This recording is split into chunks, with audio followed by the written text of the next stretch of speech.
सर्वकर्मफलं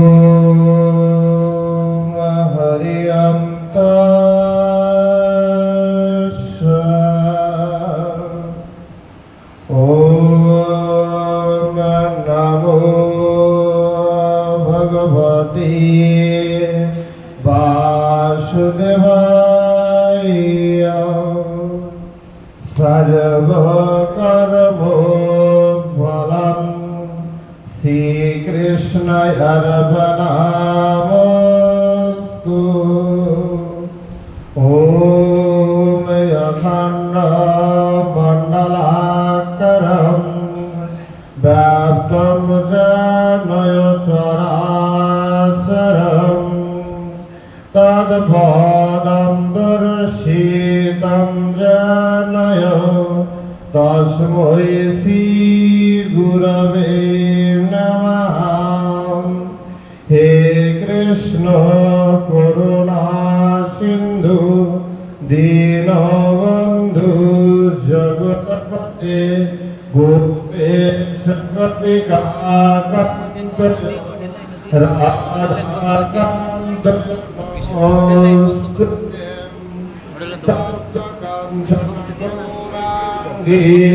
राधे वृंदावनेश्वरी विश्वभानुसुतमती प्रणमामि प्रिया।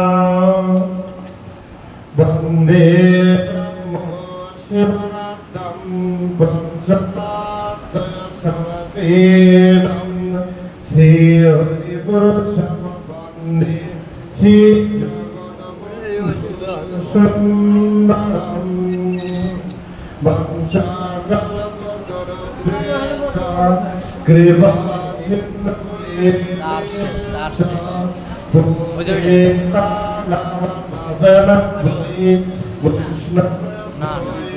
नमो नमः।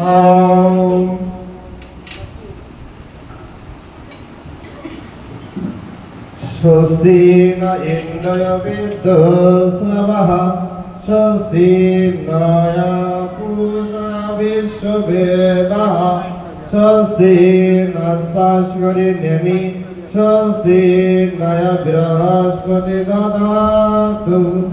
ॐ शान्ति शान्ति शान्ति। जय जगन्नाथ। सुधी भक्त सज्जन मंडली, करंत बेला श्रीधाम श्रीअंगने भगवत गंगोत्तरी वैष्णवाचार्य डॉक्टर महानामृत ब्रह्मचारी महाराजेर स्मृति मंदिरे प्रतिदिनेर न्याय भगवती रसास्वादनेर मुहूर्ते सकलेर रातुल चरणे अधमेर दंडवत प्रणाम निवेदन करछि। प्रतिदिन श्रीमद् भागवती रसास्वादन होच्छे। भागवतमय जीवन यात्राय आमादेर कत जन्मेर सुकृतिर फले एमन प्रतिदिन भागवत कथा श्रवण करते पारी। भागवत भक्तेर संग करी भागवतमय जीवनेर यात्राय प्रवेश करी। ए एक जन्मेर सुकृति नय, बहु जन्मे जा देवतादेरो आकांक्षित फल, जा ऋषिगण मुनिगण ध्यानीगण যোগীগণ যার তপস্যা করে যার কথা শোনার ইচ্ছা প্রকাশ করেন তিনি হলেন সচ্চিদানন্দময় শ্রী ভগবান। আর সেই ভগবানের কথা আমরা প্রতিদিন আস্বাদন করি। এ কত আনন্দময়। সত্যযুগে যজ্ঞ ছিল, তপস্যা ছিল, ধ্যান ছিল, তারপরে যজ্ঞ। যুগের বিবর্তনে কলিতে এসে একমাত্র শুধু নাম, এই যে নাম যজ্ঞ, তার চেয়েও বড় যে জিনিসটি আনন্দময় সেটি হলো কথা যজ্ঞ। কারণ দেখবেন নববিধা ভক্তি প্রথমেই হলো শ্রবণ। কারণ ভাগবত বলছে জগৎকে উদ্দেশ্য করে শ্রবণাম মঙ্গলাম। শুধু শুনলেই আনন্দ। যে বলতে পারে না সে শুধু শুনবে, যে শুনতে পারে না সে বলবে, আর যে কোনোটাই পারে না সে শুধু স্মরণ করবে, তাহলেই মুক্তি। এই যে ভগবান সহজ সুন্দর সাবলীল করে দিলেন, যে যেভাবেই স্মরণ করে, যে যেভাবেই ধ্যান করে, যে যেভাবেই ভগবানকে লালন করে, ভগবান তাকে সেভাবেই করুণা করে। কারণ তিনি করুণার নিলয়। তিনি আসেন, তাকে ডাকলেও আসে, না ডাকলেও আসে। তিনি কৃপা করার সময় জাত ভেদ প্রথা কোনো কিছু মানেন না। তিনি শাস্ত্র অনুসারে চলেন না, তাকে ঘিরে শাস্ত্র রচিত হয়। তিনি শাস্ত্রের অধীন নয়, শাস্ত্র তার অধীন হয়ে যায়। এই ভগবান যখন আসেন তখন তিনি হৃদয় দিয়ে ডাকেন। যে মরমী ভক্ত হৃদয় দিয়ে গ্রহণ করেন, তিনি শুধু তার বার্তাকে হৃদয়ঙ্গম করতে পারেন। এই যে ভগবানকে চেনা বা জানার উপায় কি? বলছে ভগবান প্রত্যেকটি জীবকেই অনুগ্রহ করে। কারণ ভগবত কৃপা থেকে কেউই বঞ্চিত হতে পারে না। বলছে আমি নিতে পারি না, তাতে কি? তুমি দেওয়ায় কখনো কার্পণ্য করিও না। আমি নিতে পারি না, আমার হৃদয়টা নেওয়ার উপযুক্ত না, তাই বলে কি ভগবান দিবে না? কারণ যার হৃদয় যতটুকু ধরে ভগবান তাকে ততটুকু দিয়ে দেয়, তবুও দেয়। কারণ গীতায় ভগবান বলছে এ জন্মে যেখানে শেষ, আগামী জন্মে সেখান থেকেই শুরু। তার মানে আমি যতটুকু নিয়েছি পরবর্তী জন্মগুলো সেখান থেকে আরো বেশি করে নিব। ভগবান দিচ্ছে, আমি নিচ্ছি। হতে পারে কেউ নেওয়াটা বুঝে আর কেউ বুঝে না। তাহলে ভগবান কৃপা করেন কিভাবে? ভগবান তো আমার কাছে আসেন না, দেখাও দেন না স্বরূপে। তাহলে আমি বুঝবো কিভাবে যে ভগবতের কৃপা হচ্ছে আমার প্রতি? বলছে ভগবান শ্রীকৃষ্ণ নিজ মুখেই বলছে, আমি কৃপা করি তিন রূপে। প্রত্যেকটি জীবকে অনুগ্রহ করি তিনটি রূপে। কি কি? বলছে অন্তর্যামী রূপে। প্রথমটি হলো অন্তর্যামী, অর্থাৎ হৃদয়ে। কারণ প্রত্যেকটি জীবের হৃদয়ে ভগবান বর্তমান। তিনি জীবের হৃদয়ে থেকে আমায় প্রতিনিয়ত উদ্বুদ্ধ করছে, অনুপ্রাণিত করছে, জি তুমি মায়ার জগতে ভুলে থেকো না, তুমি ভগবানের দাস, তুমি উঠো, তুমি ভুল করিও না, তুমি অপরাধ করিও না। কারণ অনুশোচনার মধ্য দিয়ে ভগবান আমায় অনুপ্রাণিত করছে।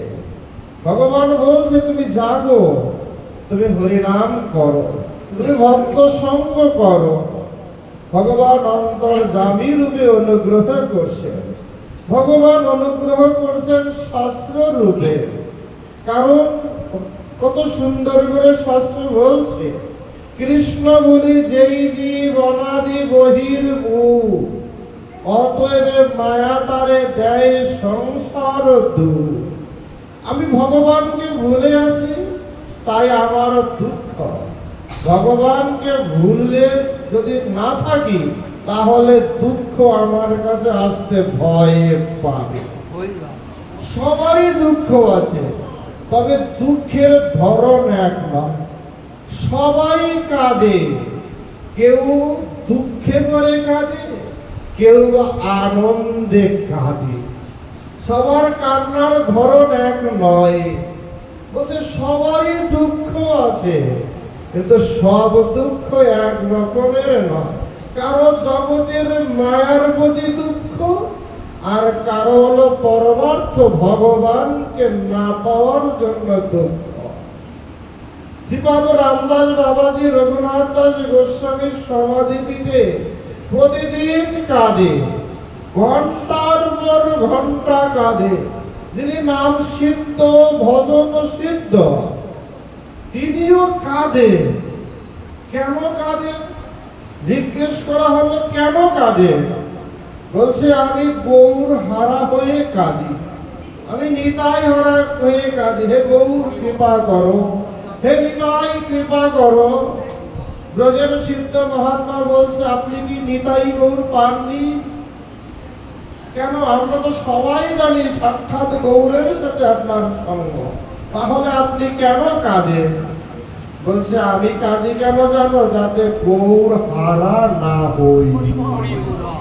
যে গৌর পেয়েছি আমি যেন গৌর চরণ ছড়া না হই, তাই প্রতিদিন কাঁদি। দেখবেন কত সুন্দর একটি বাংলায় ভাব সম্প্রসারণ আছে, বললে পরে সুন্দর কথা, বোঝার আছে অনেক কিছু। যে স্বাধীনতা অর্জনের সে রক্ষা করা কঠিন, ভগবান পাওয়া সহজ, কিন্তু ভগবানকে নিজের করে রাখা খুব কঠিন। এই ভগবানকে পাওয়ার উপায় কি, এ সম্পর্কে আজকের আলোচনা করব। বলছে ভগবান আরো একটি রূপে, বলছে শাস্ত্র রূপে কৃপা করেন কিভাবে? বলছে শাস্ত্র সবার সামনেই প্রকটিত হয় না, শাস্ত্র সবার বাড়িতেই আছে। গীতা নাই এমন সনাতনীয় নাই, সবার বাড়িতে আছে। কেউ পড়ে, কেউ বা পড়ে না। যে পড়ে তার অক্ষরকে বলা হয় ব্রহ্ম, অক্ষরকে বলা হয় ব্রহ্ম। তো ব্রহ্ম তো তার বাড়িতেই আছে, সে কোন ব্রহ্মের সন্ধান করে? কারণ ব্রহ্ম তো ভগবান বলছে অক্ষর ব্রহ্ম, তা ব্রহ্ম তো আছে। এই অক্ষরকে জানলেই ব্রহ্মজ্ঞ হওয়া যায়। তা ব্রহ্মানুসন্ধানে ছোটাছুটি করার দরকার নাই। এই জন্য নরোত্তম ঠাকুর বলছে তীর্থ ভ্রমণ কেবলই মনেরই ভ্রম, কায় মনে করিও গোবিন্দ ভজন।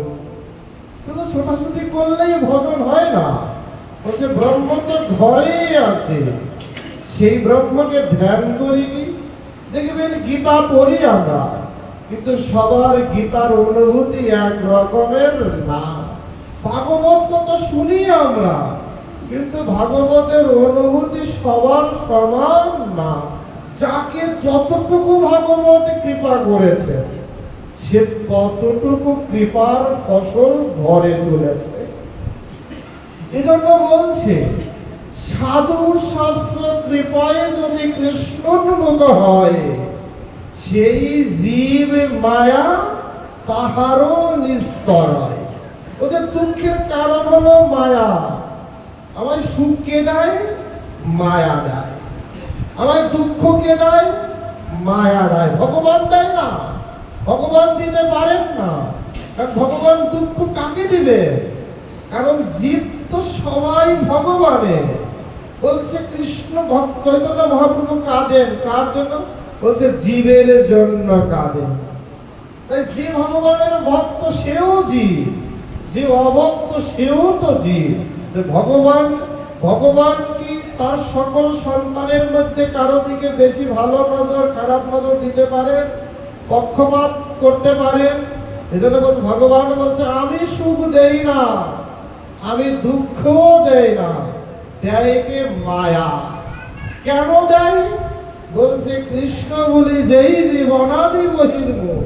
যখন মায়া দেখে কৃষ্ণকে ভুলে আমরা অন্য কিছুর মধ্যে আছি, তখন কৃষ্ণ প্রতিনিধি হিসেবে মায়াকে পাঠান। মায়া এসে দেখে যে কৃষ্ণ বিমুখ, তাকে দুঃখ দেয়। কৃষ্ণমুখী যে তাকে সুখ দেয়। বলছেন এই মায়াকে পরাস্ত করব কিভাবে? এজন্য চাই সাধু শাস্ত্রের কৃপা। এজন্য বলছে সাধু শাস্ত্র কৃপায় যদি কৃষ্ণোন্মুখ হয়, সেই জীব মায়া তাহার নিস্তর হয়। যদি কোনোদিন কোনো ভুলক্রমেও যদি কোনো ভাগ্যের বলে যদি মুহূর্তকাল সাধু সঙ্গ করে, বলছে মায়াও তার কাছে পরাভূত হতে বাধ্য। এ হলো ভগবানের ভজনের প্রাইমারি পাস। বলছে এই যে শাস্ত্র কৃপা, ভগবান কৃপা করেন তৃতীয় রূপটি কি? বলছে আচার্য রূপে, অর্থাৎ গুরু রূপে অনুগ্রহ করেন জীবে। গুরু রূপে তিনি আসেন। সবার জীবনে গুরু লাভ হয় না। গুরু লাভ হলো সদ্গুরু লাভ সবার হয় না। কৃষ্ণ উন্মুখী করা, ভগবত উন্মুখী করা, তাকে জাগিয়ে তোলা, এটা সব গুরুরা করেন না, করার সুযোগ পায় না। কারণ বলছে গুরু মিলে লাগে লাগে, তাই না? গুরু পাওয়া যায় কিন্তু শিষ্য পাওয়া যায় অনেক ভাগ্যের বলে শিষ্য পাওয়া যায়। কারণ শিষ্য যা চায় গুরু তাই দিতে বাধ্য। কারণ ভগবান যেমন ভক্তাধীন, গুরু তেমন শিষ্যের অধীন। কিন্তু গুরু পাওয়া যায়, শিষ্য কোথায়? যার ক্ষুধা আছে। ক্ষুধা না থাকলে, খাদ্য বস্তুতে যদি ক্ষুধা না থাকে, তাহলে কি হয়? বলছে তার প্রতি কোনো আনন্দ লাভ হয় না। এই জন্য পরমার্থ বিষয় যে তৃষ্ণা, সেটি হলো ভজন। আর জগতের প্রতি যে তৃষ্ণা, সেটি হলো মায়া। পরমার্থ অর্থাৎ আধ্যাত্মিক বিষয়ে তৃষ্ণা থাকা চাই, তাহলেই ভজন সম্ভব। এজন্য আচার্য রূপে ভগবান কৃপা করেন, কিন্তু কৃপা ধর্ম কিভাবে? আমি তো কলির জীব, মোহমায়ায় কাল কলি পাপ প্রাদাঞ্চ প্রাক্তনের প্রভাবে আচ্ছন্ন। তাহলে আমি সেই কৃপা ধর্ম কিভাবে? বলছে কৃপা নিদান গৌর হরি কলিযুগের প্রাম্ভে এসে জগৎকে দেখাইলে যে তুমি তোমার কৃপার দরকার নাই। কৃপা করার জন্য আমি বাজারে বাজারে না, ঘরে ঘরে সেদে বেড়াই। শুধু কৃপা দরজা খুলে নাও। কিসের দরজা? বলছে শুধু হৃদয়ের দরজাটা খুলো, তাহলেই তুমি কৃপা পেয়ে যাবে। কারণ এই গৌর হরি না আসলে আসলে ভগবানটা যে কত দুরূহ হতো, কত কষ্টকর হতো ভজনের, তা কল্পনার বাইরে। গৌর হরি এসে জীবের দ্বারে দ্বারে তিনি হরিনাম বিতরণ করলেন। এই জন্য আমরা যে ভগবানকে পাবো, ভগবানকে পেতে হলে ভক্ত হওয়া চাই। ভগবানকে পেতে হলে ভক্ত হওয়া চাই। ভক্ত হতে হলে ভাগবতীয় জীবন চাই। ভাগবতীয় জীবন আশ্রয় নিতে হলে ভক্তি চাই। আর এই ভক্তি কোথায় পাই? ভগবান তো দূরের কথা, ভক্ত তো দূরের কথা। আমার মধ্যে যদি ভক্তি না থাকে তবে ভক্ত হতে পারবো না। ভক্ত না হলে ভাগবতীয় জীবন হবে না। ভাগবতীয় জীবনযাত্রা না হলে ভগবান পাওয়া যাবে না। একই সূত্রে গাথা। ভগবান, ভাগবত, ভক্ত, ভক্তি। আমাকে ভক্তি কোথায় ভাই? তার কাছে গেলেই তো ভগবান পাবোই। আমি স্কুলে ভর্তি হলে আমি 1, 2, 3, 4, 5 পাস করব, ভর্তিটা তো হওয়া চাই। আমি ভক্তি কোথায় পাই? এই জন্য কত সুন্দর করে প্রেম ভক্তি রসরাজ নরোত্তম ঠাকুর বলছেন, কত সুন্দর করে তার পদাবলী।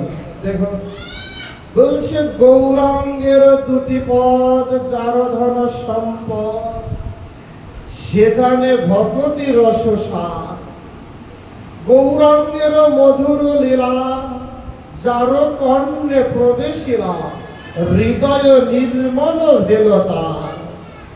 যে গৌরাঙ্গের নাম লয়, তার হয় ভাবোদয়, তারে মুই যাই বলি হারি। গৌরাঙ্গ গুণেতে জুড়ে, নিত্য লীলা তারে স্ফুরে, সেজন ভকতি অধিকারী।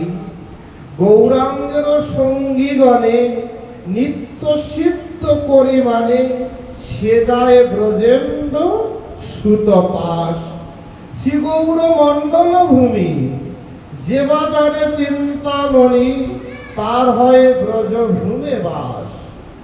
গৌর প্রেম রসানবে, যে তরঙ্গে সে তরঙ্গে যে বা ডুবে, সে রাধা মাধব অন্তরঙ্গ। গৃহে বা বনেতে থাক, হা গৌরাঙ্গ বলে ডাক, নরোত্তম মাগে তার সঙ্গ। আমরা আজকের এই পদাবলী নিয়ে আলোচনা করব। বলছে গৌরাঙ্গের দুটি বর, যার ধন সম্পদ, সে জানে ভগতি রসসার। তাহলে ভক্তি আমাদের সার। এই ভক্তি কোথায় পাওয়া যায়? নরোত্তম ঠাকুর বলে দিয়েছে ভক্তি কোন দোকানে পাওয়া যায়। একেবারে সুন্দর করে বলছে, ভাই দোকানে গেলেই পাবে, ওই দোকানে বিক্রি হয়। কোথায়? বলছে গৌরাঙ্গের দুটি পদ। কোথায় পাওয়া যায়? বলছে গৌরাঙ্গের দুটি পদ, যার ধন সম্পদ। যে গৌরাঙ্গের চরণ দুখানাকে ধন সম্পদ মনে করেছে, বলছে সে জানে ভক্তির রসসার। একমাত্র সার বস্তু হলো ভক্তি, একমাত্র জগতের সার বস্তু হলো ভক্তি। বলছে গৌরাঙ্গের চরণ দুখানাকে কেমন করতে হবে? বলছে ধন সম্পদ মনে করতে হবে। জগতের ধন নয়, মানুষ জীবনে ধন সম্পদ চায়। কিসের জন্য? বেঁচে থাকার জন্য, আনন্দে আরামে আয়াসে থাকার জন্য। যার জন্য তো ধনের দরকার। বলছে এই যে টাকা পয়সা সহায় সম্পদ অর্জন, এত কষ্ট ত্যাগে তিতিক্ষা, কারণ কি? একটু সুখে থাকার জন্য, একটু আনন্দে থাকার জন্য। কিন্তু আসলে সেই টাকা পয়সায় কি আমি আনন্দ পাচ্ছি? বলছে যার যতবারে তালা, তার ততবারে জ্বালা। তাহলে আমার সুখ কি আমার জগতের অর্থ দ্বারা সুখ পাচ্ছি আমি? দেখবেন টাকা আছে ব্যাংকে জমা রেখেও আপনি নিশ্চিন্তে ঘুমাতে পারেন না, কারণ এক এক সময় এক এক ব্যাংক দেউলিয়া হয়ে যায়।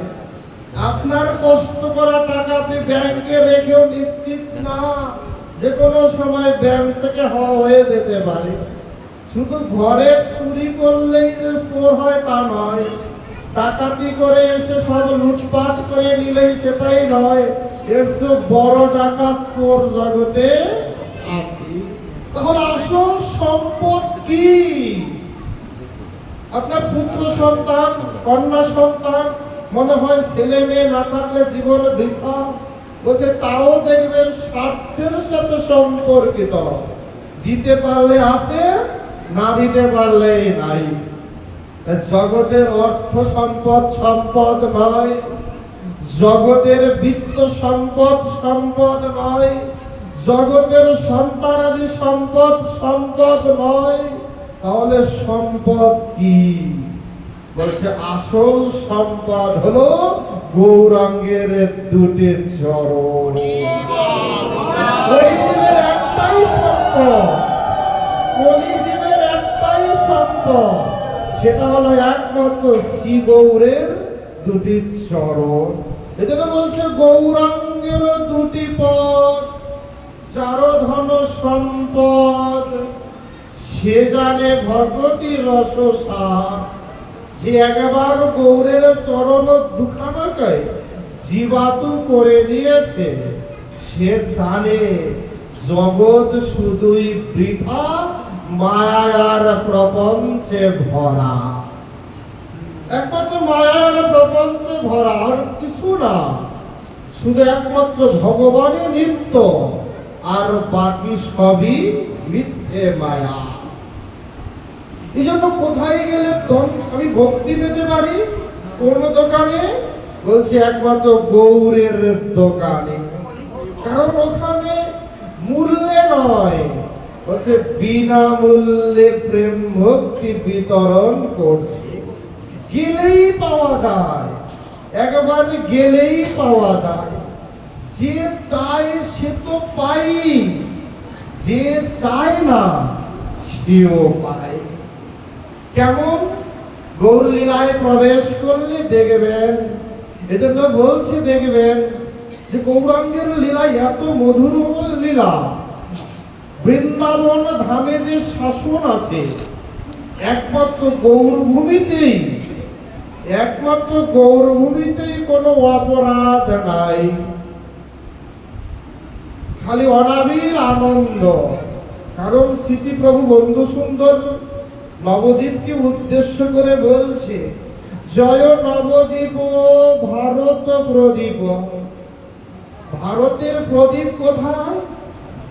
ভারত তো ধর্মের ভূমি, ভারত তো শান্তির ভূমি, ভারত তো আনন্দের ভূমি, ভারত তো ভগবত ভূমি।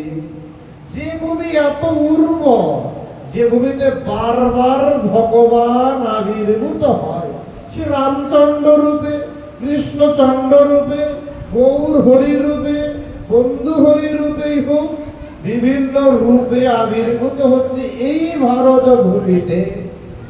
ভারত ভূমি বলছে, ভারত ভূমি আনন্দময় ভূমি হলেও বলছে কলির এত দুর্দান্ত প্রতাপ প্রভাব, এত তার দুর্ধর্ষতা, যেখানে সবাই যখন টালমল, সবাই যখন কামনার বাসনার দাসত্বে নিমজ্জিত, ঠিক সেই সময় আমাদের অন্ধকারে আলোর পথ দেখানোর জন্যই আবির্ভূত হলেন শ্রী চৈতন্য মহাপ্রভু।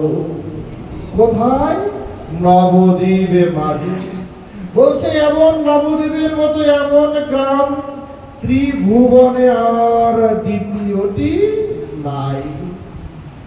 এজন্য প্রভু বলছে, জয় নবদ্বীপ ভারত প্রদীপ। ভারতের প্রদীপটি যখন আলো চারিদিকে যখন অন্ধকারে পর্যবেসিত, তখন একটি প্রদীপ শুধু আছেন যার উজ্জ্বল আলোতে জগৎ আলোকিত, সেটি হলো নবদ্বীপের মাঝে শ্রী চৈতন্য মহাপ্রভু।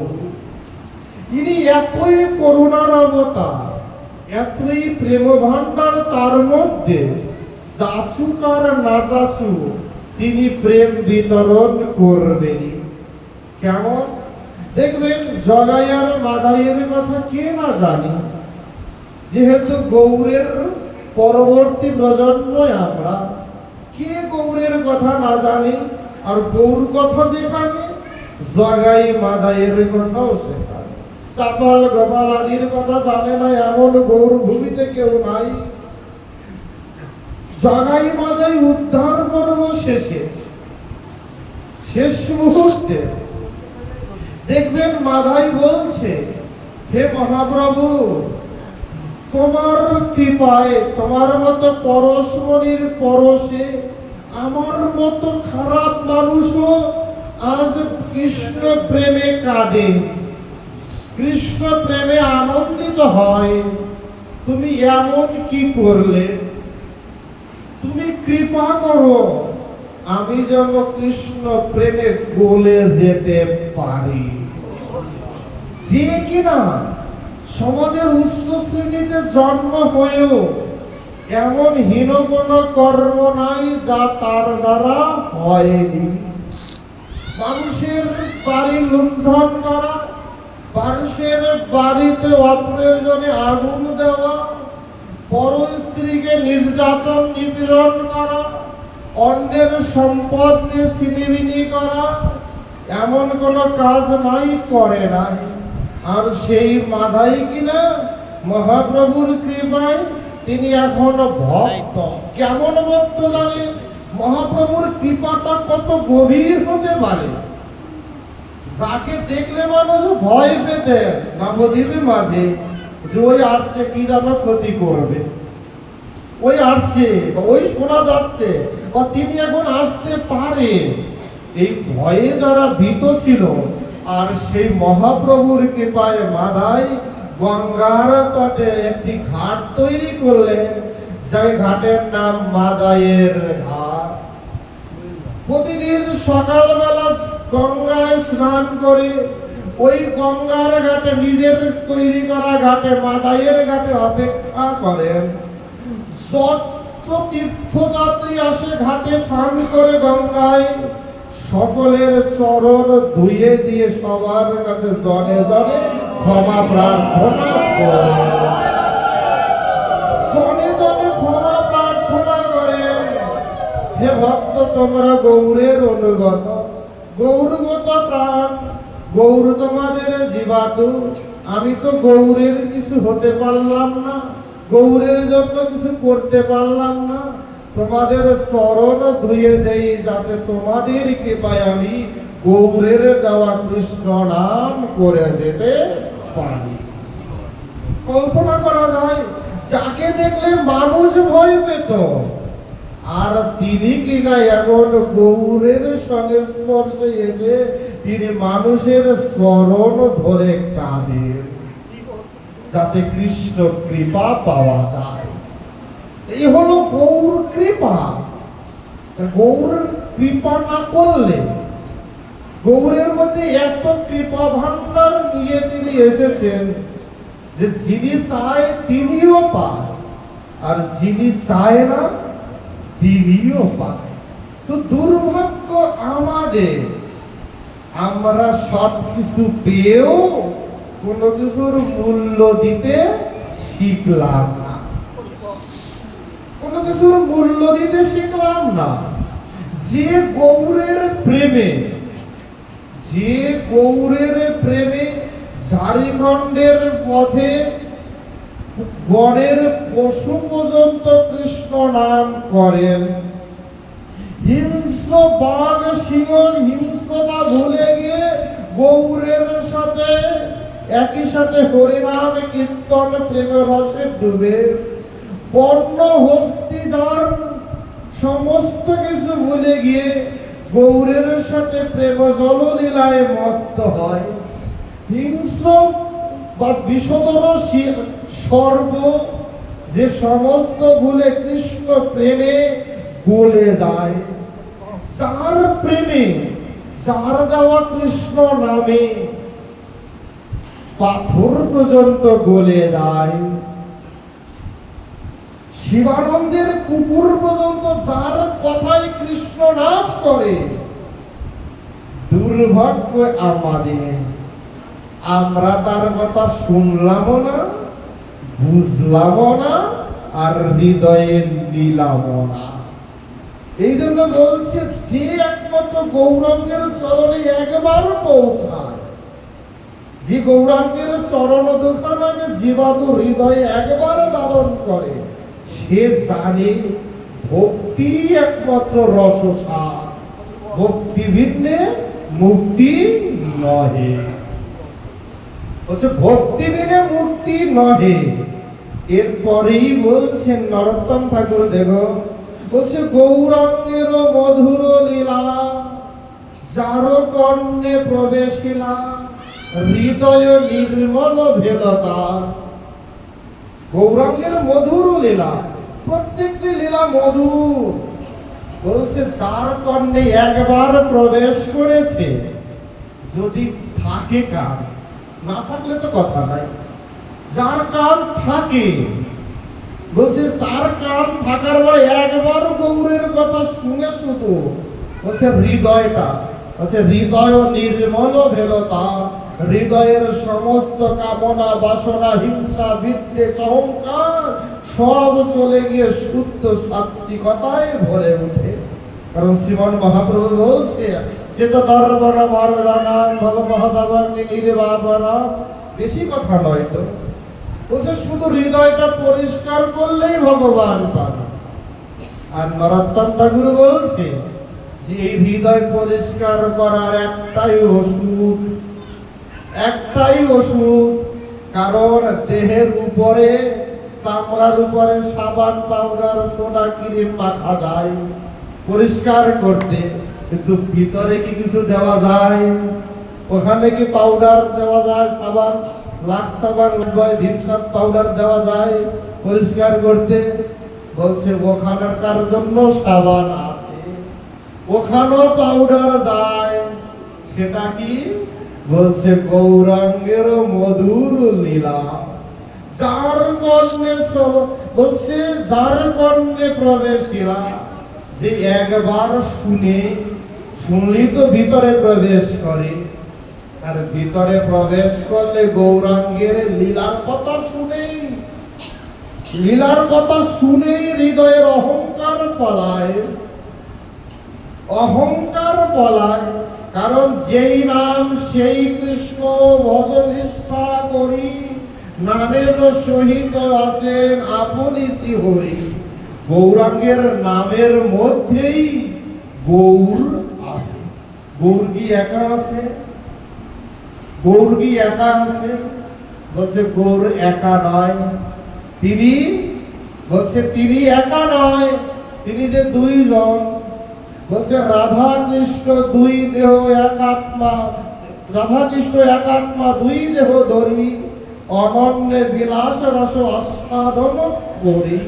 তিনি রাধা কৃষ্ণ দুই দেহ কিন্তু একটি আত্মা, তারা দুই হলেন আবার এক হলেন। এককে তিনি হলেন গৌর হরি। তো গৌরের নাম নিলেই রাধা কৃষ্ণ দুজনের নাম নেওয়া যায়। কারণ কৃষ্ণ কৃষ্ণ তিনি পাপীদের শাসন করেন, তিনি দুষ্টের দমন করেন। কিন্তু রাধা রানীর কাছে কি আর দুষ্ট শিষ্ট মিষ্ট আছে? তিনি তো প্রদীপ পাবনি। আর গৌরের উপরটা তো সবই রাধা, অন্তরে কৃষ্ণ। যদি সর্বচক্ষে দোষ না দেখে, তাহলে অন্তরচক্ষে দোষ খুঁজে পায় না। আর সর্বচক্ষে যদি দোষ না দেখে, তাহলে অন্তরে, আপনি মনে করেন আঙিনায় আসলেন, কোথাও একটা ভুল কিছু দেখলেন, ওই বাড়ি গিয়ে খালি বারবার বলতে থাকবেন। রাতে কিনা ঘুমাইতে গেল দেখবেন ওইটাই খালি মনে পড়ে, স্বপ্নও দেখছেন। তার মানে চোখ যদি ভালো কিছু দেখে, ভালোটা হৃদয়ে গ্রহণ করে। চোখ যদি খারাপ কিছু দেখে, ওটাও হৃদয়ে গ্রহণ করে। এই জন্য বলছে যে গৌরাঙ্গের মধুর লীলা, লীলা সাধারণ নয়, বলছে মধুর লীলা। প্রত্যেকটি লীলা মধুর লীলা। আর প্রত্যেকটি লীলার মধ্যে তিনি আনন্দ জগৎকে দিচ্ছে। যে আনন্দ কেউ নিচ্ছে আর কেউ বা নিচ্ছে না। বলছে যাচুকার না যাচু, তবুও তিনি দেয়। বলছে জীব হরিনাম করতে না চাইলেও তাকে দিয়ে করায়, যাইজা যাইজা করায়। বলছে হাতে ধরি করো ভাই, বলছে পারবো না। বলছে পায়ে ধরি করো ভাই, বলছে পারবো না। বলছে তোমার কর্ম আমি করি ভাই, তবুও করো, তবুও করো। এমন ঠেকা ভগবান আর কি পাওয়া যাবে? যে একেবারে হাতে ধরে পায়ে ধরে আমার কার্য তিনি করেন, তবুও বলে শুধু একবার নাম করো। এই যে একবার জাসিয়া জাসিয়া নাম দেয়, এটা পাওয়া যায় শুধু মহাপ্রভুর মধ্যে। এই জন্য বলছে গৌরাঙ্গের মধুর লীলা, যার কর্ণে প্রবেশিলা, হৃদয় নির্মল ভেদতা। তার হৃদয়টা পরিষ্কার হয়ে যায়। তিনি আর কোনো কিছু সে রাজা প্রতাপ রুদ্র থেকে শুরু করে যবন হরিদাস পর্যন্ত কেউ বা যায় না। কারণ সে রাজা প্রতাপ রুদ্র থেকে শুরু করে, আপনার যদি দেখেন রূপ সনাতন আদিগণ, রায় রামানন্দের মতো জমিদার, সেই লালা বাবুর মতো জমিদার আদি যারাই আছেন না কেন, তারাও সবাই পথে নেমেছে না? তারাও পথে নেমেছে না? রূপ সনাতন বৃত্ত বৈভব রাজত্ব সেরেছে না শুধু গৌরের নামে। কি এমন মানুষ যে যার নামেই সব ভুলিয়ে দেয়, সব ভুলে যায়? তিনি হলেন গৌর, যার প্রত্যেকটি লীলা দ্বারাই জগৎকে আনন্দ করতে পারে। কেমন লীলা দেব? বলছে তিনি নিজের জন্য কাঁদেন না, উচ্চ স্বরে কাঁদে প্রভু জীবেরও লাগিয়া, চেতন করানো জীবে কৃষ্ণ নাম দিয়া। কত মধুর লীলাগুলি দেখুন।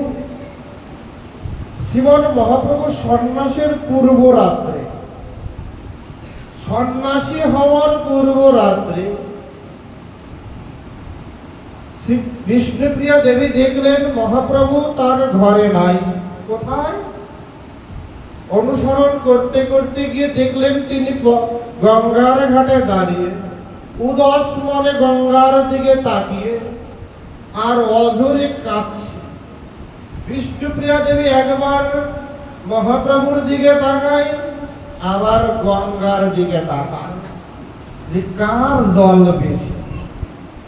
যে মহাপ্রভুর চোখের জল বেশি, তার চোখের জলের ধারার তীব্রতা বেশি, নাকি গঙ্গার জলের তীব্রতা বেশি? বিষ্ণুপ্রিয়া দূর থেকে ভালো করে অবলোকন করে যে গঙ্গার জলে নাকি বান ডাকে, বন্যা হয়, উথাল পাতাল হয়। কিন্তু আজ বিষ্ণুপ্রিয়া দেখছে না, আজকের গঙ্গাও যেন থমকে দাঁড়িয়ে আছে মহাপ্রভুর দিকে তাকিয়ে। তার চোখের জলের এমন বান বইছে, চোখের জলের এমন বান বইছে যে চোখের জলের ধারায় গঙ্গাকেও থামিয়ে দেয়। বিষ্ণুপ্রিয়া দেবী আস্তে আস্তে করে কাছে গিয়ে বললেন, মহাপ্রভু তুমি এত কেন কাঁদো? এত কেন কাঁদো? কেঁদে কি লাভ পাও? কি লাভ কেঁদে? শ্রীমান মহাপ্রভু বলছে, বিষ্ণুপ্রিয়া এসেছিলাম জীব উদ্ধারের নিমিত্তে, কিন্তু দুঃখ আমার একটাই যে জীব তো উদ্ধার হলো না। আমি এসেছিলাম জীব উদ্ধার করার জন্য, কিন্তু জীব তো উদ্ধার হলো না। জীব তো মোহমায়ায় আবদ্ধ। জীবের কি দোষ বলো? জীবের কি দোষ বলো? জীবের আরাধ্য দেবতা ভগবান হয়ে আমি যখন মায়ায় ডুবে, তখন জীবের তো দোষ দেখি না। বলছে তাহলে উপায় কি? বলছে উপায় একটি, সেটি হলো আগে আমাকে মায়া ত্যাগ করতে হবে, তারপর জগৎকে মায়ার শিক্ষা দিতে হবে। আপনি আসরি ধর্ম জীবরে শিখায়, না জানি ধর্ম শিখানো কি যায়। শ্রীমান বিষ্ণুপ্রিয়া তুমি বলছে, তাহলে তুমি কাঁদো কেন? জীবকে বলো, হে জীব তুমি কৃষ্ণ বলে ডাকো, কৃষ্ণ বলে কাঁদো। শ্রীমান মহাপ্রভু বিষ্ণুপ্রিয়াকে খুব একটি মার্মিক কথা বলেছেন। সুধীজন বলবো, হৃদয় দিয়ে শ্রবণ করুন কথাটি, অন্তর দিয়ে অনুধ্যান করুন কথাটি। শ্রীমান মহাপ্রভু সেদিন বিষ্ণুপ্রিয়াকে বলছে, বিষ্ণুপ্রিয়া আমি কাঁদি কেন জানো? বলছেন নিজে না কাঁদলে অন্যকে কাঁদানো যায় না। আমি আবারও বলি, শ্রীমান মহাপ্রভু বিষ্ণুপ্রিয়াকে বলছে, বিষ্ণুপ্রিয়া নিজে না কাঁদলে অন্যকে কাঁদানো যায় না। আমি নিজে যদি হরিনাম না করি, অন্যকে হরিনামের উপদেশ দেওয়া যায় না। আমি নিজে করি না, আমি নিজেই মায়ায় হাবুডুবু খাই, অন্যকে কিভাবে বলি মায়া শূন্য হও? শ্রীমান মহাপ্রভুকে উদ্দেশ্য করে বিষ্ণুপ্রিয়া বলছে, শ্রীমান মহাপ্রভু বুঝি আমি শুনেছি উড়ো কথা, এখন অনুভব করি যে তোমার সন্ন্যাস নেওয়া আসন্ন। তবে আমার একটি জানার ইচ্ছা, এমন স্ত্রী, সতী সাধ্বী স্ত্রী জগতে দুর্লভ। বিষ্ণুপ্রিয়া দেবী বলছে, মহাপ্রভু তুমি একলা কাঁদলেই কি জীব উদ্ধার হয়ে যাবে? তুমি একলা কাঁদলেই কি জীব উদ্ধার হয়ে যাবে? দেখবেন কত মধুর লীলা, তারা কথা বলতেছেন, তা আমাদের জন্য কত বড় শিক্ষা। বলছে তুমি একা কাঁদলেই কি জীব উদ্ধার হয়ে যাবে? আর তুমি যদি সন্ন্যাসী হওই, তাহলে যদি আমার কথা নাই বা শুনো, তাহলে আমিও তোমার সাথে যেতে চাই। শ্রীমান মহাপ্রভু বিষ্ণুপ্রিয়া দেবীকে বলছে, না, এবারে আমি একাই যাব। শ্রীমান মহাপ্রভুকে উদ্দেশ্য করে বিষ্ণুপ্রিয়া বলছে, না মহাপ্রভু, তা হতে পারে না। ভগবান রামচন্দ্র বনে গেছে, সাথে তার সীতা দেবী ছিলেন। বনে গেছেন, সীতা দেবী তার সাথে ছিলেন। বলছে পঞ্চপাণ্ডব বনে গেছে, দ্রৌপদী তার সাথে ছিলেন। তাহলে তুমি কেন আমাকে কার কাছে রেখে যাবে, আমার সাথে বিচ্ছেদ ঘটাবে? শ্রীমান মহাপ্রভু বলছে, তাহলে তোমার প্রথম প্রশ্নের উত্তর নাও। বলছে, বিষ্ণুপ্রিয়া, আমি আগে ভাবতাম আমি একা কেঁদেই জগৎ জীবোদ্ধার করব। এখন ভাবলাম আমার একার কাঁদায় জীব উদ্ধার হবে না, তোমাকেও কাঁদতে হবে। বলছে, আমি বাইরে কাঁদবো আর তুমি ঘরে কাঁদবে। বলছে, আমি সংসার সারা হয়ে কাঁদবো আর তুমি সংসারে থেকে কাঁদবে। দুজনার চোখের জল যখন একাকার হবে, তখনই নাম প্রেমের মালায় জগৎ টলমল করবে। মহাপ্রভুর এই যে অদ্ভুত লীলা, যে লীলার কথাগুলো তারা জগৎকে কত সুন্দর শিক্ষা দিচ্ছেন। যে জীব, আমি কাঁদি, তোমাকে বলছি কাঁদতে, তুমি তো কাঁদলে না, অন্তত আমার চোখের জল দেখেও কি তোমার চোখে জল আসবে না? তোমাকে বলছি তুমি হরিনাম করো, তুমি হরিনাম করলে না। আমার মুখে হরিনাম শুনেও কি তুমি হরিনাম করবে না? আমি তোমাকে বললাম হরি কথা বলো, তুমি বললে না। আমি যদি তোমার বাড়ি গিয়ে জোরে করে হাত জোরে করে দাঁড়াই, তাহলেও কি তুমি হরি বলবে না? হরি বলবে না?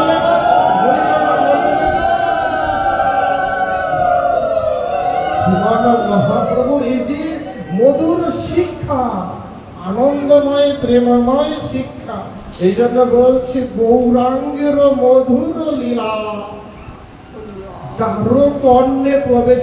একবার যে এই কথাগুলো শ্রবণ করে, এই লীলাগুলোকে শ্রবণ করে, অন্তর্ধান করে, হৃদয়ঙ্গম করে, বলছে হৃদয় নির্মল ভেল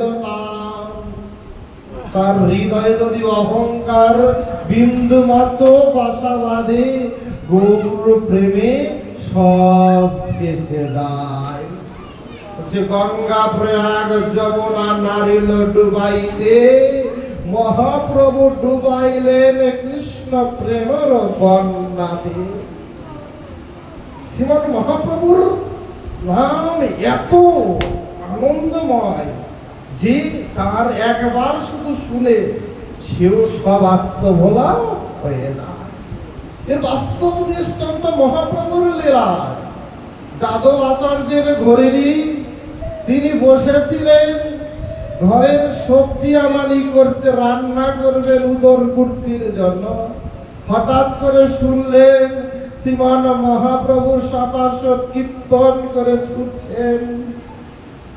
কীর্তনের ধ্বনি শুনেই যাদব আচার্যের ঘরে নিয়ে তার সবজি আমানি বন্ধ হয়ে গেল। কোন সময় যে নিজ পুত্র সন্তান এসে মা মা বলে ডাকলে, ফল সবজি মনে করে নিজ সন্তানকেই বটিতে কেটে দিলেন। সেই কাটা সন্তানকে রান্নাও করলেন। যাদব আচার্য এসে যখন খাবার ছিলেন তখন বললেন কই, দেখলেন সারা ঘরময় রক্তে ভেজা, রক্তে রঞ্জিত। হায় হায়, যাদব আচার্য বলছে তোমার এমন কি হলো, নিজ পুত্রকেই বলে দিলে? বলছে আমার কোনো দোষ নাই, সব দোষ ওই গৌর হরি। সে যদি নাম না নিত, তার নাম যদি আমি শ্রবণ না করতাম, তাহলে আমি আত্মবলা হতাম না, নিজ পুত্রকে আমি বলি দিতাম না। যাদব আচার্য ছুটে গেলেন। মহাপ্রভু, তোমার নাম প্রেমে এতই গভীরতা, এতই মাধবতা যে আমার স্ত্রীর একমাত্র সন্তান তাকেও বলি দিল। শ্রীমান মহাপ্রভু শুনে নিজেই এসে ওই কাটা টুকরো টুকরো করা সন্তানকে দেখে বলছে লালা আয় না। মহাপ্রভুর ডাকে মৃত্যু সন্তানও জীবিত হয়ে ফিরে আসে। মরা কানেও প্রাণ বয়, যদি একবার হা গৌর বলে কেউ ডাকে, একবার হা গৌর বলে কেউ ডাকে, গৌর বলে কেউ কাঁদে। এই জন্য বলছে কৃষ্ণ প্রেমে মাতোহারা হওয়া চাই, গৌর প্রেমে চাই। কেমন দেখবে নরোত্তম ঠাকুর বলছে, বলছে যে গৌরাঙ্গের নাম লয় তার হয় প্রেমোদয়, তারে মুই যাই বলি হারি। আরে বাবা, প্রেম বাবা কি এত সহজ?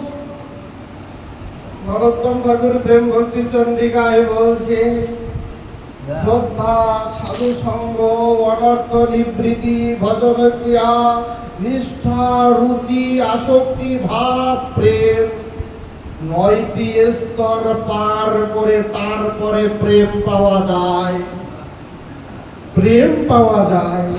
আর এখানে বলছে শুধু গৌরের নাম নিলেই প্রেমের উদয় হয়। সাধু সঙ্গ দরকার নাই, অনর্থ নিবৃত্তি, ভজন ক্রিয়ার দরকার নাই, নিষ্ঠা, রুচি, আসক্তি ভাবের দরকার নাই। শুধু গৌরের নাম নিলেই প্রেম আসে, গৌরের নাম নিলেই প্রেম আসে। এমন তার নামের মধ্যে মধুরিমা আছে। এজন্য বলছে যে গৌরাঙ্গের নাম লয় তার হয় প্রেমোদয়, তারে মুই যাই বলি হারি। যে গৌরকে জীবাতু করেছে তার শরণাগতি হলেও গৌর আমার হতে পারে। আমি গৌরকে ভালোবাসি না, তাতে কি? বলছে গৌর তো আমায় ভালোবাসে। চরম পাও আর কিছু হতে পারে যে আমি গৌরকে ভালোবাসি না, তাতে কি? তার চেয়েও বড় প্রেম আমার কাছে আসে। বলছে গৌরকে পেতে হলে ভক্ত হওয়া চাই, গৌর প্রেমে ডোবা চাই। দেখবেন ভাগবত কত সুন্দর সিদ্ধান্ত দিয়েছে জগৎকে। বলছে ভগবানের সর্বশ্রেষ্ঠ ভক্তকে, ভগবানের জগতের সর্বশ্রেষ্ঠ ভক্তকে, তিনি হলেন ব্রহ্মা। তিনি চতুর্মুখে ভগবানের নাম করেন।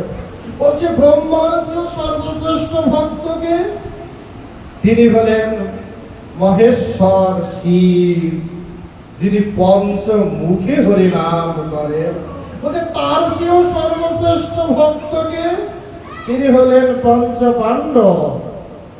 তাদের চেয়েও সর্বশ্রেষ্ঠ ভক্তকে, তিনি হলেন যাদব কুল, যে কুলে ভগবান আবির্ভূত হয়েছে। বলছে তাদের চেয়েও সর্বশ্রেষ্ঠ ভক্তকে, বলছে প্রহ্লাদ মহারাজ। প্রহ্লাদের চেয়েও সর্বশ্রেষ্ঠকে, বলছে ধ্রুব মহারাজ। ধ্রুব মহারাজের চেয়েও সর্বশ্রেষ্ঠ ভক্তকে, বলছে তিনি হলেন হনুমান। হনুমানের চেয়েও বড় ভক্তকে, বলছে তিনি হলেন উদ্ধব মহারাজ। বলছে উদ্ধব মহারাজ বৃন্দাবনের পথে পথে ঘুরে বেড়ায়, আর কীর্তন করে যদি আমি বৃন্দাবনের ধুলি হতে পারতাম তাহলে গোবিন্দ চরণ আমি বক্ষে নিতে পারতাম। উদ্ধব আক্ষেপ করে বেড়ায়, আমি যদি বৃন্দাবনের বৃক্ষলতাদি হতে পারতাম। তার সেও বড় ভক্ত কে? বলছে বৃন্দাবনের ধুলি কণা। এই বৃন্দাবনের ব্রজ প্রেম যা গভীর থেকে গভীর, যা ব্রজ গোপীদের একান্ত সম্পদ, যা রাধারানীর একান্ত সম্পদ, তা জীবের জন্য দ্বারে দ্বারে বিলাইতে আসলেনই শ্রীমান মহাপ্রভু। যেখানে ব্রহ্মা যেতে পারেন না, যেখানে শিব যেতে পারেন না, যেখানে যোগমায়া দুর্গার প্রবেশাধিকার নাই, সেই গোপন সূত্র রহস্যময় প্রেম তার জগতে ফেরি করে ফেরিওয়ালার মতো বিক্রি করলে দাঁড়ে দাঁড়ে শ্রী চৈতন্য মহাপ্রভু। এই জন্য বলছে গৌরাঙ্গ গুণেতে ঝুরে, নিত্য লীলা তার স্ফুরে, সেজন ভগবতী অধিকারী। যে গৌরাঙ্গের গুণগুলোকে স্মরণ করে তার মধ্যে স্ফুরণ হয় গৌরাঙ্গের গুণ। কারণ যে যে ভাব নিয়ে থাকে, যে যে পরিবেশে থাকে, যে যে পরিবারে থাকে, জেনেটিক ভাবে তার মধ্যে সেগুলো অটোমেটিকলি প্রবেশ করে, কার কাছ থেকে ধার করতে হয় না। বলছে গৌরাঙ্গের গুণেতে ঝুরে, নিত্য লীলা তার যে গৌরের চরম শরণাগত হয়, বলছে ভগবানের নিত্য লীলা, বলছে তার সামনে নিত্য প্রকটিত হয়।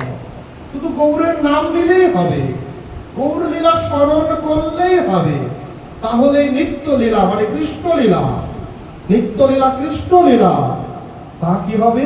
সামনে সামনে বলছে যাহা যাহা নেত্র পরে তাহা তাহা কৃষ্ণের স্ফুরে। যেদিকেই তাকাবে সেদিকেই দেখবেন কৃষ্ণই কৃষ্ণ, কৃষ্ণই কৃষ্ণ। শুধু গৌর চরণের শরণাগতি চাই। এই জন্য বলছে গৌরাঙ্গের সঙ্গীগণে নিত্য সিদ্ধ করি মানে সে যায় ব্রজেন্দ্র সুত পাশ। গৌরাঙ্গের যারা সঙ্গ করে তাদেরকে সাধারণ মনে করা যাবে না, তারা নিত্য সিদ্ধ। এটা দৃষ্টান্ত দেয়।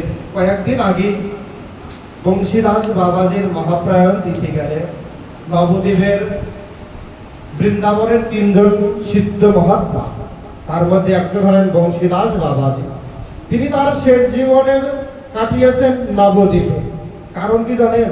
নবদ্বীপে বড় বড় বাবাজিরা ভজন করেন বৃন্দাবনে, আর শেষ জীবনে এসে কাটায় নবদ্বীপে। এর কারণ আছে। কারণ নবদ্বীপ হলো ক্ষমার জায়গা।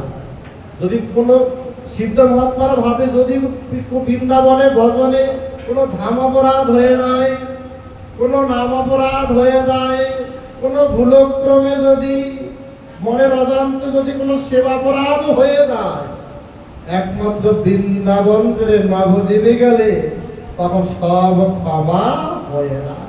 কারণ বৃন্দাবনের মা যশোদা কানে মলা দেয়, লাঠি দিয়ে পিছনে তাড়া করে, একটু একটু ননি খাওয়ার জন্য মা কানে মলা দেয় না, লাঠি দিয়ে পিছনে তাড়া দেয় না। আর মা শশী দেবী নিমাই চাঁদ সব ঘর থেকে ফেলে দেয়, লন্ড ভন্ড করে দেয়, তবুও মা তাকে শাসন করে না, আরো কোলে তুলে নেয়। বলছে এই জন্য নবদ্বীপ হলো ক্ষমার ভূমি, যেখানে গেলেই ক্ষমা পাওয়া যায়, অপরাধ সব লাঘব হয়ে যায়, কোনো অপরাধ থাকে না। বড় বড় মহাত্মাজিগণ এখানে এসে শেষ জীবন কাটিয়েছেন। বংশীদাস বাবাজি তিনি বড়াল ঘাটের পাশে তার আশ্রম। যারা নবদ্বীপ গেছে দেখবেন শিবাশঙ্কর ঘাটের পাশে বড়াল ঘাট। এই বড়ালঘাটে প্রভু বন্ধু সুন্দরের অনেক অনেক অদ্ভুত অদ্ভুত লীলা আছে। এই কি করছেন, বড়ালঘাটের পাশেই তার আশ্রম। আশ্রমের সদস্য সংখ্যা কজন জানেন? তার পরিবারের সদস্য হলো 7 জন। দেখবেন পরিবারের সদস্য হলো 7 জন। কারা কারা জানেন? রাধা, কৃষ্ণ, নিতাই, গৌর, গদাধর, গোপাল, আর বলছে আমি। মানে আমি মানে বংশীদাস বাবা বলছি, এই হলো 7 জন হলো তার পরিবারের সদস্য। কল্পনা করা যায়? আর আমাদের পরিবার বলতে কি বোঝায়? ছেলে, মেয়ে, ডাল, অন্ন, চাল, দরজা, কপাট, তাই না? এই হলো আমাদের পরিবার না? আর বংশীদাস বাবাজির পরিবার হলো রাধা, কৃষ্ণ, নিতাই, গৌর, গদাধর, গোপাল, আর বলছে আমি। মানে এত বেশি ভজন করে। দেখবেন গৌরের জন, তাদের স্বভাবগুলো কেমন। তিনি এত বেশি ভজন করে, তার ভূষণ ভাষণের উপরে কোনো নাই, খাওয়া তৃষ্ণার কোনো ভ্রুক্ষেপ নাই। কখনো গায়ে কাপড় থাকে, কখনো থাকে না, মেজরিটির সময় থাকে না। কারণ এইসব দেহের প্রতি যত্ন করার সময় নাই, এমন একটা দশা। তার ভজনের প্রতাপ কেমন! যার ভজনের প্রতাপের বলে তিনি নবদ্বীপে থেকে বৃন্দাবনে কুকুর তাড়িয়েছেন। নবদ্বীপে বসে বৃন্দাবনের বনে আগুন লেগেছে, আগুনের জল ঢেলেছেন।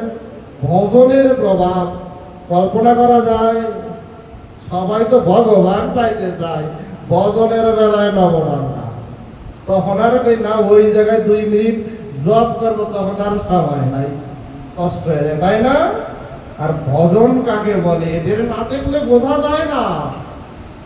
এই জন্য বলছে ভক্ত সঙ্গ করো, আর হরি কথা শুনো, যার তার মুখে নয়, যার তার সঙ্গ করো না।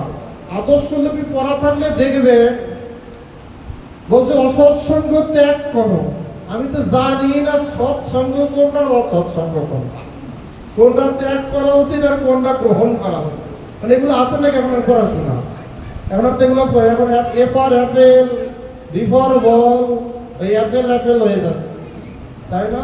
অসৎসঙ্গ ত্যাগ করে এখন আর করে না। সৎসঙ্গে স্বর্গবাস আছে না, ছিল না? যারা আমার বাবারা আছেন, মায়েরা আছেন, তারা পড়ছে। আমারও মায় পড়াইছিল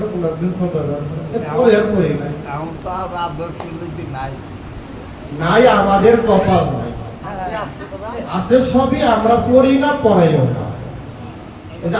আমাদের গীতা স্কুলে বাচ্চাদের পড়াই, আপনাদেরই নাতি তাদেরই পড়াই। যাদের ছেলে মেয়ে আছে তারা পড়ে, যারা স্কুলে আসে না তারা পড়ে না। তাদের কপাল এরকম এবার অ্যাভেল হবে, সে দোষ তো আমাদের হবে না। হবে যা বলছিলাম, বংশীদাস বাবাজির পরিবারের সদস্য 7 জন। বংশীদাস বাবাজি সকালবেলা উঠে ভগবানকে কিছু দেয়, কোনো নিয়মের বালাই নাই। তার যখন মর্জি হয় তখন কিছু দেয়, নাহলে দেয় না। কি করে জানে? তারপরে ভিক্ষায় বেড়ায়, ভিক্ষা করতে করতে সন্ধ্যা হয়, তারপরে সে কোনো রকমে সিদ্ধ করে দেয়। অন্যরা জিজ্ঞেস করছে, বাবাজি আপনি ঠিক মতো সময় একটু ভগবানের ভোগ দিতে পারেন না? ঠিক মতো সময় একটু ভগবানের ভোগ দিতে পারেন না? বলছে আমার ওই নিতাই করে খাওয়াই কোনো লাভ আছে। কথার ধরন দেখবেন, ভজন কি বলছে, নিতাই করে খাওয়াই লাভ আছে। ওদের বাড়ি ঘর ওরা নিজেরা খাইতে পারে না, ওদের জন্য তো আমি ভিক্ষা করি না। বলছে যদি বেশি খিদা লাগে গদাধরে বললেই হয়, রান্না করে খাওয়াবে।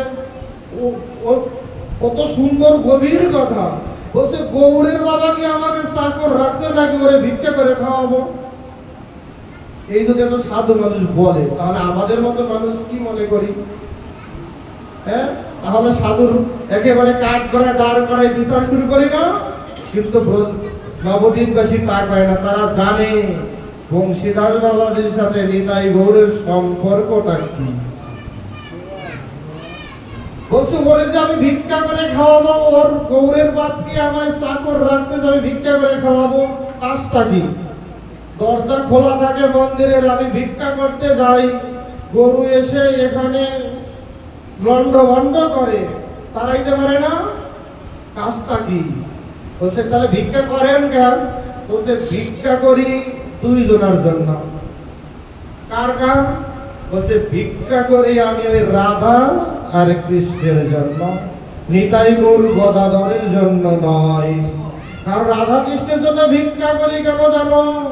কারণ যদি আমি ভিক্ষা না করি, আমি সেবা না দেই, তাহলে যদি নবদ্বীপ ছেড়ে বৃন্দাবন চলে যায়, যদি বৃন্দাবন চলে গিয়ে দাঁড়ে দাঁড়ে ভিক্ষা করে রাধা গোবিন্দর সেবাই নিতে হয়, তাহলে আমার মতো বংশীদাসের জীবনে থেকেই বাঁচলাম। আমি রাধা কৃষ্ণের জন্য ভিক্ষা করি, নিতাই গৌর গদাধরের জন্য না।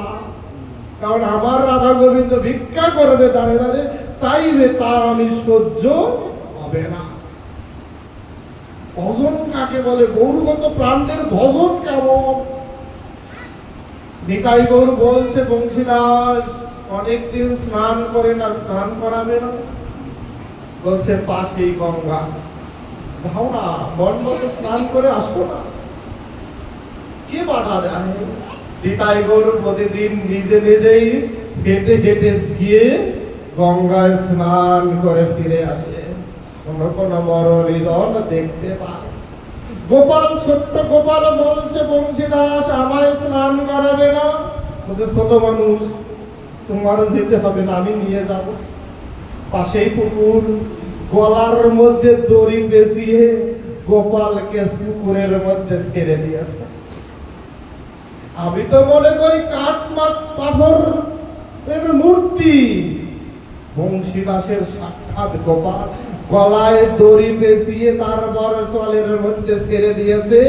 জলের মধ্যে গোপাল হাবুডুবু করে স্নান করতেছেন, জল কেলি করতেছেন। মধ্য পুকুরে গিয়ে গোপাল ওখান থেকে সে বলছে, আমি আর উঠতাম না। গোপালকে উদ্দেশ্য করে বংশীদাস বলছে, তুমি উঠবো না, তোমার বাপ উঠবে। তোমাকে ছেড়ে দিয়েছি বটে, দড়িটা তো আমার কাছে, টানলেই তুমি আসবে, টানলেই তুমি আসবে। কারণ ছেড়ে দিছি বলে, জলে নামিয়ে দিছি বলে ছেড়ে তো দেয়নি, ধরে রেখেছি। এই জন্য বলছি, গৌরাঙ্গের সঙ্গীগণে নিত্য সিদ্ধ করি মানে, সে যায় ব্রজেন্দ্র সুত পাশ। যে গৌরাঙ্গের সঙ্গীগণকে, গৌরাঙ্গর লীলার যারা লীলা হরিগণ তাদেরকে নিত্য সিদ্ধ মনে করে, নিত্য সিদ্ধ মনে করলেই ব্রজেন্দ্র সুত, অর্থাৎ কি ভগবান শ্রীকৃষ্ণের কাছে যাওয়া যায়। বলছে সে যায় ব্রজেন্দ্র সুত পাশ। কারণ দেখবেন শ্রীমান মহাপ্রভু লীলায় কারা আছেন? সাধারণ কেউ আছেন শ্রীমৎ নিত্যানন্দ অবধূত, যিনি চন্দ্রাবলী নাম অনঙ্গ মঞ্জুরির অবতার। আছেন শিবাস পণ্ডিত, যিনি নারদ অবতার। আছেন অদ্বৈতাচার্য, যিনি মহাবিষ্ণুর অবতার। সবাই ব্রজের জন, নিত্য বৈকুণ্ঠের জন, কেউ সাধারণ কেউ নয়। কারণ সাধারণ হতে পারে না, কারণ যে একবার গৌরের চরণে পৌঁছায়, গৌরকে জীবাতু মনে করে, গৌরের কৃপায় সেই অনন্য সাধারণ হয়ে যায়। এই জন্য বলছে গৌরাঙ্গের সঙ্গীগণে নিত্য সিদ্ধ করি মানে, সে যায় ব্রজেন্দ্র সুত পাশ। এই যে শ্রী অঙ্গনে আসি, মনে করি এই সাধু ছোট বড় উঁচু নিচু, তাই না? মনে করি না? সাধু তো দূরের কথা, ধামের প্রত্যেকটি বস্তু, প্রত্যেকটি ধূলিকণা পর্যন্ত সিদ্ধ, প্রত্যেকটি ধূলিকণা পর্যন্ত ভগবত কৃপা প্রাপ্ত। যেই দিন এমন করে উদার মন দিয়ে ভাবতে পারবো, সেই দিনই বন্ধুর মহা উদ্ধারণ লীলায় নিজেকে যুক্ত করতে পারবো, তার আগে নয়।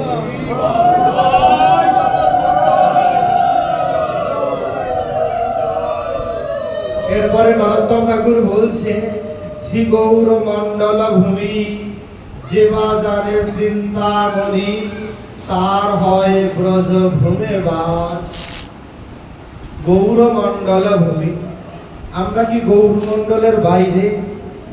আমরা কি গৌরমণ্ডলের বাইরে? এটা সবটাই গৌর ভূমি। কারণ গৌরের বাপদাদার বাড়ি তো আমার বাংলাদেশ। গৌর পার্শ্বদের 64 মহান্তাদের সবচেয়ে বড় বড় মহান্তাদের সবার বাড়ি বাংলাদেশে। তাই না? নরোত্তম ঠাকুরের গুরুদেব লোকনাথ গোস্বামীর বাড়ি মাগুরার তালবাড়িতে। মহাপ্রভু এই ফরিদপুরে এসেছিলেন কোমরপুরে, পদ্মায় কোমর পর্যন্ত তাহলে স্নান করেছিলেন বলে জায়গার নামই হয় কোমরপুর। মহাপ্রভু এই পদ্মায় প্রেম রেখেছিলেন নরোত্তম ঠাকুরের জন্য। তাহলে আমরা কি গৌর মণ্ডলের বাইরের কেউ? বলছে গৌর মণ্ডল ভূমি যে বা জানে চিন্তামণি তার হয় ব্রজভূমে বাস। যদি হৃদয়টাকে বড় করে নিতে পারি, হৃদয়টাকে বড় করবো কখন? তা কিন্তু আগের পদে বলছে হৃদয় নির্মল ভেল যা। বলছে হৃদয় যদি বড় করতে পারি তবে দেখবো যে এই ভূমিতে গৌর এসেছে। এই ফরিদপুরে এই শ্রীঅঙ্গনের সামনের রাস্তা দিয়ে প্রভু বন্ধু সুন্দর ব্রাহ্মণকান্দা থেকে জিলা স্কুলে গেছে পড়াশোনা করতে। তার মানে এই রাস্তা দিয়েই যাতায়াত করছে না? এই শ্রীঅঙ্গনে চালতা তলার এখান থেকে যাওয়ার সময় যোগমায়া থেকে শ্রীঅঙ্গন প্রতিষ্ঠা। এইটা যদি একবার ভাবি তাহলে দেখবেন ভজন কত সুন্দর, তাহলে দেখবেন ভগবতের লীলা কিভাবে প্রকাশিত হয়। শুধু একবার নীরবে নিভৃতে ভাবুন যে এই মাটি সাধারণ মাটি নয়, এই মাটিতে ভগবান হেঁটেছে, এই মাটিতে ভগবান কত রঙের খেলা খেলেছে, এই ভূমিতে ভগবান পতিত পাবনী লীলা করেছেন, আর এই মাটিতেই আমার মতো অধমের জন্ম হয়েছে। অতএব আমিও ভগবানেরই অংশ, ভগবত ভূমিতেই আছি। এটা বলছে গৌর মণ্ডল ভূমি যে বা জানে চিন্তামণি। গৌর মণ্ডল ভূমিকে বলছে সবাই জানবে না, বলছে যে জানে চিন্তামণি। চিন্তামণি কারা? বলছে যারা ভগবানের মরমে ভক্ত, ভগবানকে যারা জানে, ভগবানকে যারা আশ্রয় করে, ভগবানের শরণে শরণাগত হয়, তারা হলো চিন্তামণি। বলছে তার হয় ব্রজভূমে বাস। ঘরে বসে ব্রজভূমে বাস করা যায়? ঘরে বসে কি ব্রজভূমিতে বাস করা? ব্রজ মানে বৃন্দাবন। বলছে বৃন্দাবনে বাস করলেই ব্রজবাসী হয় না, কারণ ব্রজের ভাবনায় ভাবিত থাকলেই তাকে ব্রজবাসী বলা হয়। বলছে শুধু বৃন্দাবনের মেয়ে মানে গোপী নয়, গোবিন্দকে যে গোপনে ভজন করে সেই গোপী হয়। আমার হৃদয়টাকে যদি বৃন্দাবন মনে করি, বৃন্দাবনের স্মরণ মনন চিন্তা করি, তাহলে আমি নিত্য ব্রজভূমিতে বাস করতে পারি। যা ব্রজে ছিল তা নদিয়ায় আছে, তাই আবার ফরিদপুরেও আছে। এইভাবে যদি কল্পনা করতে পারি, বলছি দেখবেন তা আবার হৃদয় মন্দিরেও আছে।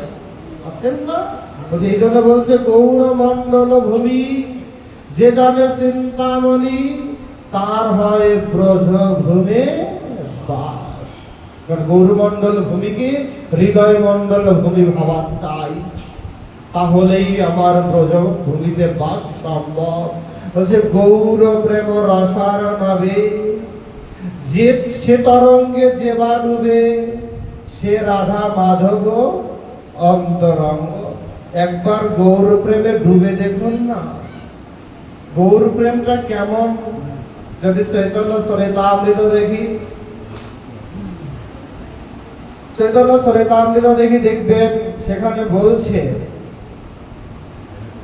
যদি হয় যোগ না হয় বিয়োগ, বিয়োগ হইলে কেহ না জীবয়। কারণ এই প্রেমটা কেমন? বলছে অকৈতব কৃষ্ণ প্রেম যেন জাম্বু নদ হেম, নিতলোকে তাহা নাহি হয়। যদি হয় যোগ না হয় বিয়োগ, বিয়োগ হইলে কেহ না জীবয়। এই কৃষ্ণ প্রেম কে দিলেন? দিলেন শ্রী চৈতন্য মহাপ্রভু। শ্রী চৈতন্য মহাপ্রভু কৃষ্ণ প্রেম দিলেন।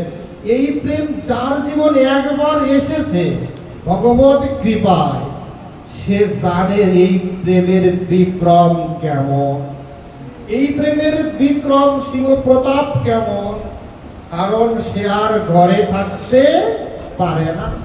আপনাদের মধ্যে যেমন ভগবত প্রেম হয়েছে, আপনারা কি বিকালবেলা হইলে ঘরে থাকতে পারে? ঘর ছাড়া হয় না। ভগবান বলছে যে আমার একবার সঙ্গ করে, আমার কথা একবার শুনে, বলছে তাকে ঘর ছাড়া। কি আপনি ঘর ছাড়া হতে চান? কেউ ঘর ছাড়া হতে চায়? আর ভগবান বলছে আমার কথা শুনলে আমি ঘর ছাড়া করে দিই। কারণ এই যে বিকালবেলা হলেই একেবারে বিশেষ ঠেকা ছাড়া, রোগ শোক জরা বেদি ছাড়া ছুটে আসেন না। ঝড় হোক বন্যা হোক তারপর আসেন না। কারণ কি? এখানে ভালো কিছু খাওয়ার জন্য, পড়ার জন্য, কিছু দেওয়ার জন্য, নেওয়ার জন্য, একটু হরি কথা শোনার জন্য, একটু ভক্ত সঙ্গের জন্য। কারণ কি? এখানে যে প্রেম আছে, যে প্রীতি আছে, যে ভালোবাসা, আনন্দ আছে, তা জগতের অন্য কোথাও পাওয়া যায় না, যাবে না। এই জন্য বলছে গৌর প্রেম রসার্ণবী। যে একবার গৌরের প্রেমে ডুবেছে সে জানে যে এই প্রেমের মধুরিমা কত গভীর, কত আনন্দময়। এই জন্য বলছে সে তরঙ্গে যেবার ডুবে, একবার যদি কেউ ডুব দেয় বলছে তার লাভের পরে আর লাভ। কেমন লাভ? বলছে সে রাধা মাধব অন্তরঙ্গ। যে একবার গৌর প্রেমে ডুব দেয় বলছে রাধা মাধবের অন্তরঙ্গ হয়ে যায়। ভাই রে বাবা রে, রাধা কৃষ্ণের অন্তরঙ্গ কারা? ব্রজক লীলায় রাধা কৃষ্ণের অন্তরঙ্গ কারা? ব্রজের সখীগণ ছাড়া আর কে বা? সখাগণ নয়, ব্রজবাসীগণ নয়, পিতা নন্দ মাতা যশোদা নয়, ব্রজ গোপীগণ অন্তরঙ্গ গভীর কথা জানে, মঞ্জুরিগণ গভীর কথা জানে। আর সেই গভীরের প্রেম আমরা পেতে পারি, এত সহজ উপায় আছে, তাই না? পরীক্ষার সময় দেখবেন সারা বই পড়েও কেউ পরীক্ষা দেয়, আবার কেউ শর্টকাট সিলেবাসও পরীক্ষা দেয়, তাই না? আবার কেউ প্রশ্নপত্র পাইও পরীক্ষা দেয়, তাই না? হ্যাঁ, পরীক্ষা দেয় কিনা? মহাপ্রভু এসে আমাদের একবার প্রশ্নপত্র ধরা দিয়েছে, বলছে এইটা পড়লেই পাস। বলছি এইটা পড়লেই পাস। এরপরে বলছে যে এটা পড়লেই হবে না, বলছে আমি একেবারে বই ধরাই দিব, যে বই দেখে দেখে লেখো, কারণ আমি তোমার বাড়িতে বলবো এইটা এই এত নাম্বার পৃষ্ঠায় আছে, তুমি খুঁজার নাও পাইতে পারো, তোমার খোঁজার সময় নাও হইতে পারে। কারণ আমরা এত দুর্ভাগা, প্রশ্নপত্র পাইলেও সবাই পাস করে না। কারণ জানা লাগে বইয়ের সাথে সম্পর্ক থাকা চাই। বইয়ের সাথে সম্পর্ক না থাকলে প্রশ্ন পাইলে কি পাস হয়? যে কোন প্রশ্নের উত্তর কোন জায়গায় আছে। মহাপ্রভু এসে বলছে প্রশ্নই দিব না, তোমাকে বই ধরায় দেখাই দেবো যে কোন জায়গায় আছে, তুমি শুধু আমারটা দেখে দেখে লিখে নিও। তোমাকে ব্রজ প্রেম দিব, শুধু প্রেমের কথাই দিব না, প্রেমে নাচাইব, ডুবাইব, কাদাইব, আমার সঙ্গেই নাচাইব, অন্য কারো সঙ্গে না। কারণ অন্যের সঙ্গ দিলে সঙ্গ রসে যদি তুমি আবার ভুলে যাও, তাই আমার সঙ্গে নাচাইব, আমার সঙ্গেই কাটাইব, গড়াগড়ি দাওয়াইব। ভগবান কত কৃপাময়, বলছে আমি থাকলেই তুমি থাকবে, আর তুমি থাকলেই আমি থাকবো। যেমন দেখবে, এই বেশি দূরে যাওয়া লাগবে না, বেশি বুঝতে, আমার রুমের সামনে যাবেন, ঠিক আছে? যাই দেখবেন জল উঠছে, বৃষ্টির জলের কারণে পুকুরের জল ভরে গেছে, তো তাই জল উঠছে, ড্রেন দিয়ে জল উঠে গেছে, জলের সাথে মাছ আসছে। এখন মাছগুলো কিলিবিলি করে, তাই না? দেখতে ভালো লাগে না? রুম থেকে দেখি, অনেকে আসে দেখে, ভালো আনন্দ লাগে, তাই না? তখনও ভাবলাম মাছ, জল, মাছ তো এমনি এমনি আসে নাই, আসছে জল আসছে বলে মাছ আসছে, জল নেমে গেলে মাছ তো নেমে। বলছে ভক্ত আসিলেই ভগবান আসিবে, জল আসিলেই মাছ আসিবে, ভক্ত চলে গেলে মাছও চলে যাবে। বলছে ভক্ত যেখানে, এই জন্য বলছে গৌরতম রাসার নামে যে শ্বেতারঙ্গে যে বা ডুবে সে রাধা মাধব অন্তরঙ্গ। একবার গৌরকে ভালোবেসে দেখুন না, গৌরকে যাকে ডাকে হা কৃষ্ণ প্রাণ কৃষ্ণ, সেই রাধা কৃষ্ণের অন্তরঙ্গ আপনি হয়ে যাবেন। শুধু গৌরকে একবার নিজের করে নিন, একবার নিজের করে নিন।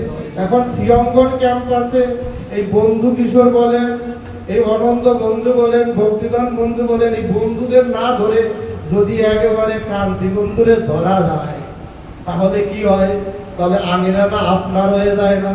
ওখানে আমার একটু আর পায় কান্তি বন্ধুই আমার লোক, কি বলা যায় না? তা বলছে গৌরকে একবার ধরো তাহলেই দেখবে রাধা মাধব তোমার হয়ে যাবে, আর কারো কাছে ছোটা লাগতো না। এজন্য বলছে নরোত্তম ঠাকুর, গৃহে বা বনেতে থাকো হা গৌরাঙ্গ বলে ডাকো, নরোত্তম মাগে তার সঙ্গ। যে যেখানে থাকো শুধু হা গৌরাঙ্গ বলে ডাকো, গৌর বলে কাঁদো, গৌর বলে জপো, গৌরের কথা স্মরণ করো, তাহলে নরোত্তম ঠাকুরের মতো ভক্ত বলছে আমি তার সঙ্গ লাভ করার ইচ্ছা করি। এজন্য গৃহে বা বনে সদা সর্বদা সর্বত্র যে কোনো জায়গায় যে কোনো অবস্থায় বসে হরি নাম করা যায়। কারণ ভগবান বলছে ভক্ত বিনে কৃষ্ণ আর কিছুই না জানে, ভক্তের সমান নাই অনন্ত ভুবনে। ভগবান ভক্তাধীন, ভক্ত ছাড়া কিছু বুঝে না, হাঁটতেও পারে না, চলতেও পারে না, ওই জায়গায় দুর্বল। ভগবান এমনি মাতব্বারি করতে পারে, এমনি মাতব্বারি করতে পারে। সে বলছে ভ্রমণ, সে কঠিন কাঠকে ছিদ্র করতে পারে, এত ক্ষমতা রাখে। কিন্তু এই ভ্রমণ যখন ফুলের মধ্যে পড়ে তখন আর বেরোতে পারে না, কারণ ওখানে মধু আছে, মধুর গন্ধে ওখানে প্রবেশ করে। ভ্রমর কাঠের মধ্যে তো আর মধু খুঁজে না, খুঁজে বলছে যদি ফুলের মধ্যে মধু খুঁজতে গিয়ে এমন ভাবে ঢুকে পড়ে ওখান থেকে আর বেরোতে পারে, ফুলও বেরোতে দেয় না।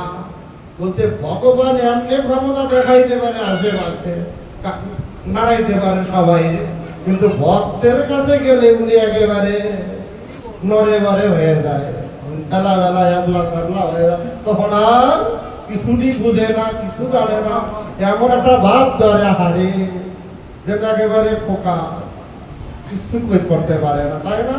এজন্য বলছে ভক্তের সমান নাই অনন্ত ভুবনে। তাহলে আমি ভগবান পাইতে হলে কার কাছে যাওয়া চাই? সিদ্ধান্ত কোথায়? একটা জায়গায়, ভাই ভগবানের কাছে যাইও না, পাইতা না, দিত না। আর ভগবান তো সুখ দেয় না, ভগবান তো দুঃখ দেয় না, দুঃখ সুখ দেয় কে? দেয় মায়া, তাই না? আর মায়াকে সরাইতে পারে কে ভাই? বলছে সাধু সঙ্গ আর শাস্ত্র সঙ্গ মায়া দূর করতে পারে। তাহলে সাধুই তো ভক্ত, ভক্তই তো সাধু, তাহলে তার সঙ্গ করলে মায়াও যাবে, ভগবানও আপনি আপনি তোমার বাড়ি আসবে। তাই ভক্ত সবাই আমরা ভক্ত সঙ্গ করি, প্রেমানন্দে হরি বলি, গৌর বলে কাঁদি, গৌরকে স্মরণ করি, গৌর চরণে আশ্রয়। কারণ গৌরাঙ্গ বললেই আনন্দ, গৌর বললেই প্রেম, গৌর বললেই তিতাব জ্বালা দূর হবে, গৌর বললেই সকল অপরাধ দূর হবে, গৌর বললেই প্রেমানন্দ লাভ হবে। তাই আজকের ভাগবতী আলোচনা এখানে বিশ্রাম করি। সবার কাছে অনুরোধ, আসুন গৌর বলি, ডাকি কাঁদি জপি স্মরণ করি। সবাই আশীর্বাদ করবে যেন আপনাদের মতো ভক্ত সঙ্গে করে আমিও যেন হা গৌর প্রাণ গৌর বলে কাঁদতে পারি। জয় জয়